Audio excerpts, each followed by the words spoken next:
বাণিজ্য নগরীতে বড় সড় নাশকতার ছক।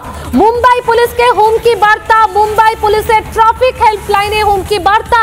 400 কেজি আরডিএক্স নিয়ে 34 জন মানব বোমা ঘুরছে শহরে। গোটা শহর উড়িয়ে দেওয়ার হুমকি দেওয়া হয়েছে। ইতিমধ্যে মুম্বাই পুলিশ নিরাপত্তা বাড়িয়েছে।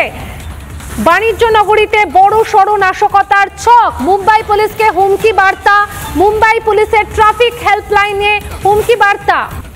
একদম ঠিক, যে খবরটা আমরা এই মুহূর্তে পাচ্ছি যে আজকে মুম্বাই পুলিশের ট্রাফিক পুলিশের যে হোয়াটসঅ্যাপ গ্রুপ আছে সেই গ্রুপে হেল্পলাইনে একটা হুমকির বার্তা আসে, মানে মেসেজ আসে। সেই বার্তাতে বলা হয় যে 34 জন হিউম্যান বোমা নিয়ে 400 কেজি আরডিএক্স তারা বহন করছে এবং তারা শহরের বিভিন্ন গাড়িতে সেগুলো রেখে দিয়েছে। এবং এই হুমকিতে আরো বলা হয়েছে যে বিস্ফোরণ পুরো শহরকে কাঁপিয়ে দেবে এবং কোটি কোটি মানুষ মারা যাবে।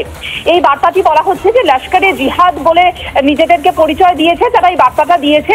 তবে বিষয় হচ্ছে এই বার্তাটা আসার পরে আমরা কনফার্মেশন পেয়েছি, আমি নিজে কথা বলেছি জয়েন্ট সিপি ট্রাফিক সিপি মুম্বাইয়ের, তার সঙ্গে কথা বলেছি এবং তিনি বলেছেন, তিনি কনফার্ম করেছেন রিপাবলিককে যে হ্যাঁ এরকম বার্তা আমরা পেয়েছি এবং আমরা এটাকে হালকাভাবে নিচ্ছি না।